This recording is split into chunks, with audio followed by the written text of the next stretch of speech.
Estamos de vuelta con muchísimo más de Activando la Mañana y el contenido de altura, el contenido de valor que tú indiscutiblemente te mereces a través de Telecentro y Telemicro Internacional. Y ha llegado ese momento que anuncié hace unos minutos y que tiene que ver con este mes. Estamos en el mes en contra de la violencia a la mujer. Precisamente por un hecho acontecido en República Dominicana se conmemora esta fecha a nivel mundial. Ese vil asesinato de las hermanas Mirabal, acontecido un 25 de noviembre del año 1960 y que sin lugar a dudas fue un detonante para que Trujillo terminara siendo ajusticiado. Ahora bien, nosotros vamos a hablar con una persona que ha vivido la violencia en carne propia, esa violencia en contra de la mujer que va por supuesto, en detrimento de nuestros derechos fundamentales, esos que son inherentes al ser humano. Por eso me place muchísimo recibir a Carmen Pimentel, quien además es terapeuta familiar. Bienvenida, Carmen. Muchísimas gracias. Gracias por la invitación. Es un placer para mí estar aquí en esta mañana. Sí, y de verdad para nosotras también, y sobre todo resaltar quizás esa valentía de contar la experiencia, porque muchas veces sentimos ese temor de revivir esos momentos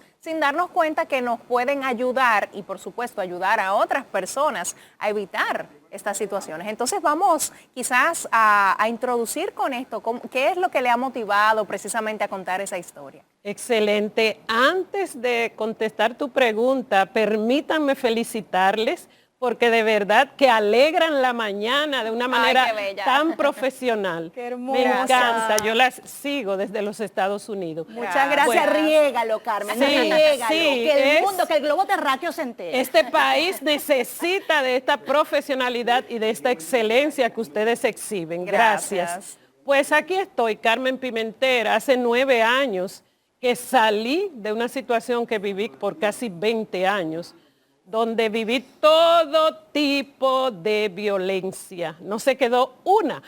Y a partir de esa experiencia entendí que debo ser la voz, debo ser la ayuda, debo ser la que ya no vive en miedo, porque duré 20 años viviendo en miedo y viviendo en estrés. Salí enferma con una situación de salud autoinmune muy seria, crónica, y ando por las naciones, ando por los países, ando por los medios de comunicación diciéndole a las mujeres que se amen, que el amor propio es la salida. En mi caso, la autoestima fue mi salida. Así que tenemos unos libros, tenemos herramientas educativas útiles de ayuda no solo para sobrevivientes y víctimas, también para locutores, médicos, pastores, sacerdotes, políticos, maestros.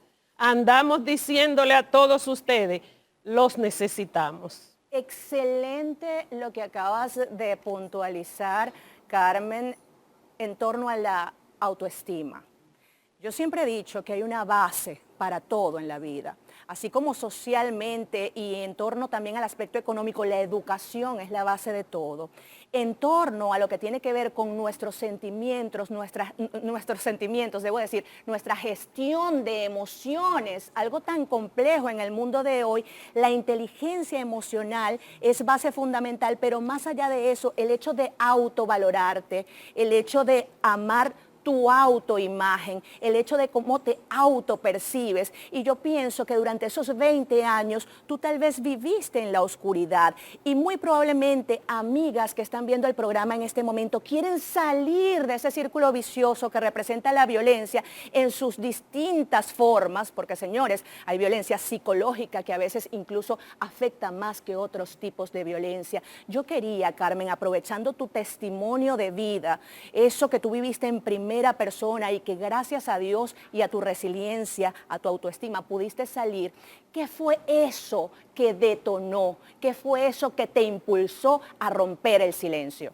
Sí, tocas unos puntos sumamente interesantes. Habla de amor propio, habla de vergüenza y quiero dirigirme a ti, mujer que me estás mirando en esta hora. Nos arropa la vergüenza, la culpa y el miedo. Nos arropa ese miedo paralizante que nos frena y no nos hace pensar. Así que las redes de apoyo, familia, amigos, tienen que saber esta parte. ella no está en su máxima capacidad para tomar decisiones. En mi caso, pasado muchos años, mis hijos crecen, están en peligro de afrontar a mi agresor y aquí es que yo digo, ya no más, necesito salir de esta. Y en mis libros, un punto importante que no me gusta dejar de mencionar en ninguna entrevista, en mi primer y segundo libro hay lo que yo le he llamado un plan de salida seguro. No es que vas a recoger ahora mismo y te vas. Tienes que hacer el plan de salida seguro. ¿En qué consiste el plan de salida seguro? El plan de salida seguro consiste en primer lugar en que hay que preparar cosas materiales, acta de nacimiento, acta de matrimonio, llaves, saber a dónde te vas a dirigir, con quiénes cuenta. Es un plan completamente secreto, incluye dinero, hay que ahorrar dinero. Claro. O sea, y si lo haces acompañado de un profesional, porque pasa que las mujeres que viven en violencia doméstica van perdiendo la credibilidad, van perdiendo el apoyo, porque se da un ciclo de separación y reconciliación. Separaciones y reconciliaciones. Y eso hace que muchas veces la familia y los amigos me la va dejando sola.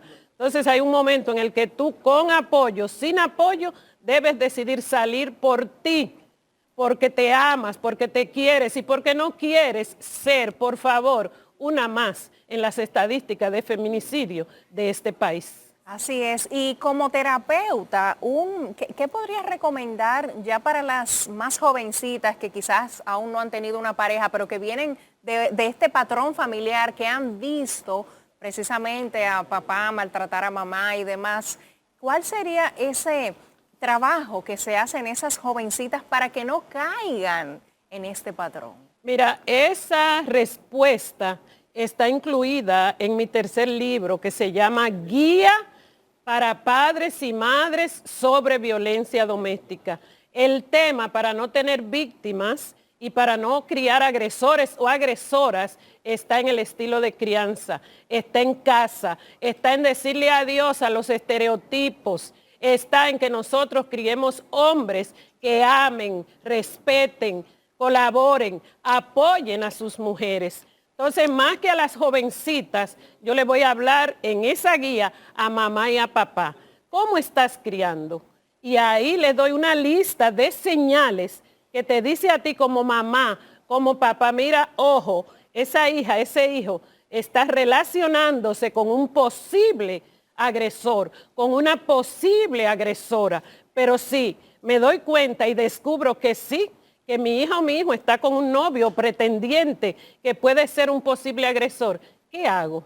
Necesitas afrontar esto con tranquilidad, con entereza, nada de tú desesperarte, y ahí en la guía para padres y madres te digo qué hacer. Entonces, es un tema que básicamente está en el seno de la familia, porque ¿quiénes criamos? Mamá y papá. Entonces, los agresores no se forman solos, ni nacen siendo agresores, no, ni las agresoras. Es en casa. Papá, mamá, ¿qué ejemplo tú le estás dando a tus hijos?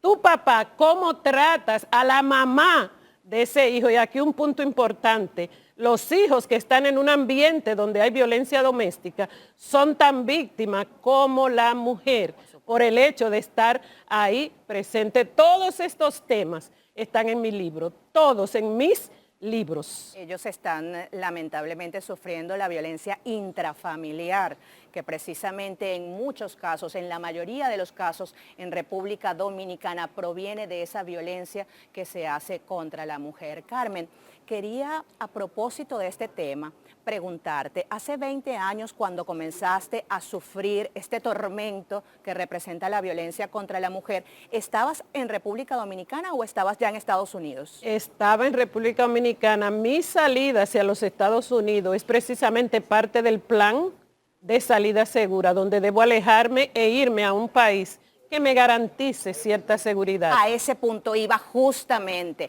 ¿Cuáles son esos aspectos que debe mejorar el Estado dominicano en torno a la protección a la mujer que es maltratada? Necesitamos mejoras serias y debo reconocerle en este momento al Ministerio Público actual que han habido mejoras. Por ejemplo, cuando yo denuncié, solo teníamos 3 casas de acogida Wow. Y había una cerrada, la de Santiago, que es la más... Solo dos entonces. Habían dos, esa era la más grande. En este momento las mujeres cuentan en nuestro país con más de 300 casas de acogida. O sea, hemos tenido mejoras. Se ha mejorado en 20 años. Hemos tenido mejoras realmente. ¿Cuál puedo señalarte como una mejora?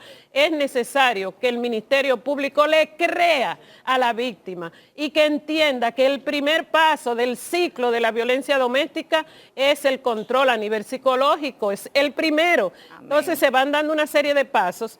¿Por qué esperar hasta que te llegue con agresión física? Carmen ¿Por qué esperar? Pimentel, es verdad, ¿por qué esperar, Carmen? Tienes toda la razón, Carmen Pimentel, terapeuta familiar, víctima, gracias a Dios, sobreviviente de violencia en contra de la mujer, además con unos textos maravillosos que ha podido demostrar a nuestra fiel teleaudiencia. Gracias, te esperamos nuevamente por acá. Esta es tu casa, Carmen. Gente buena vibra y que tengan mucho que aportar, como tú siempre serán bienvenidas.